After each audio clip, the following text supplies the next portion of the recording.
Bien, ahora en nuestra unidad de aprendizaje 2.7, que es información técnica, primeramente les voy a mencionar qué es un símbolo. Va a ser una pictografía que corresponde a un elemento que tenga un circuito eléctrico, que tenga una tarjeta electrónica, pero físicamente pues ya nosotros los conocemos.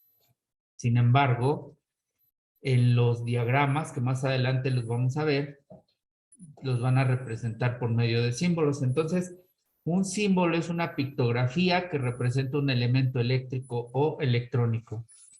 En nuestra ilustración vamos a tener diferentes símbolos y como ejemplo ponemos la resistencia. Debo mencionar que hay diferentes tipos de simbología. Hay una simbología llamada ANSI, que vendría a ser la americana. La comunidad europea tiene su simbología.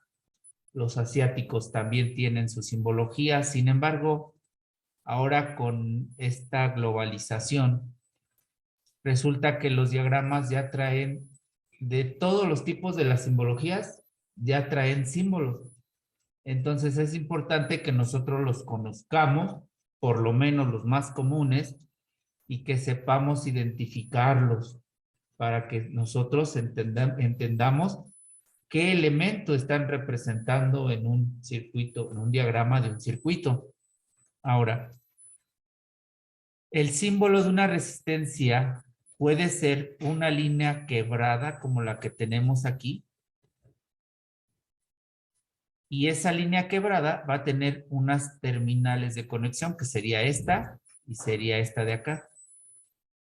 Pero también puede ser de que lo representen con un rectángulo y con unas líneas que representarían a las terminales de conexión.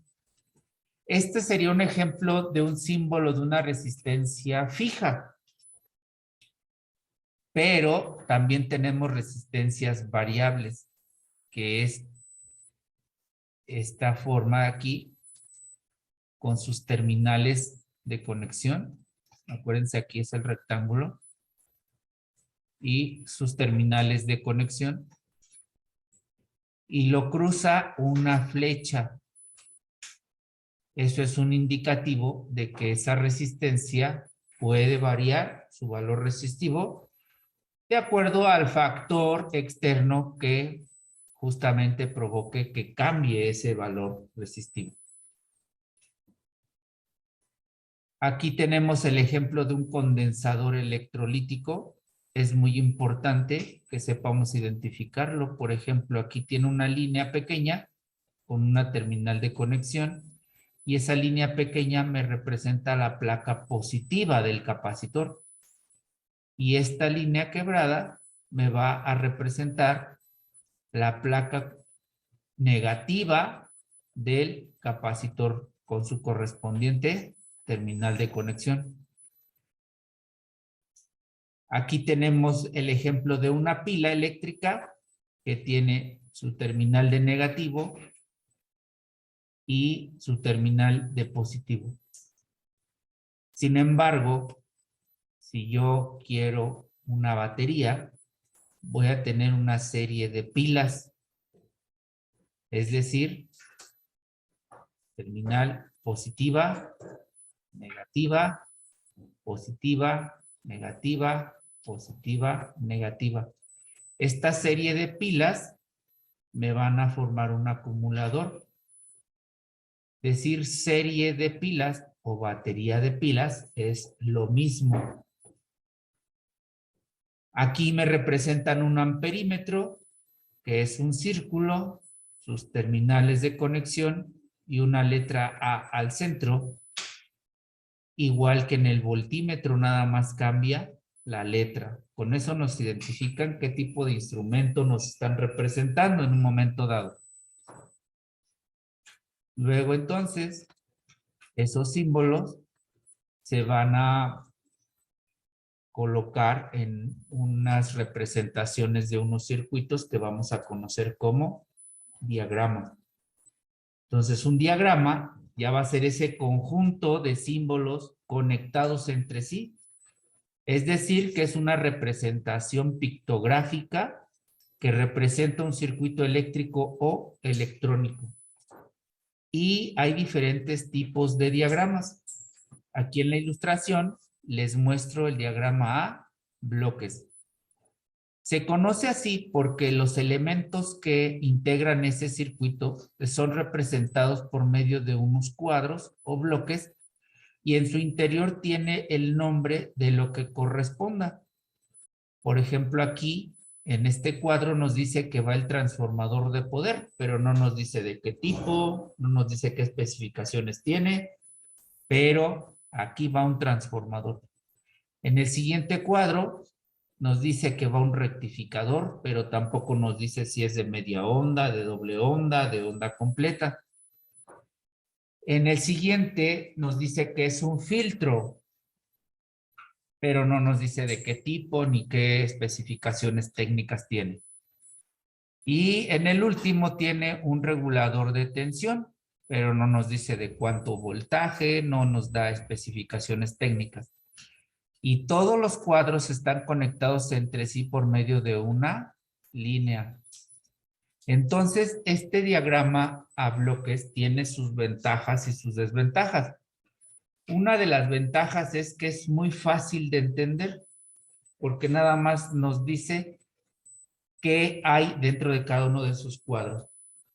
Pero es poco explicativo, porque nos da muy pocas referencias. Eso sería una desventaja.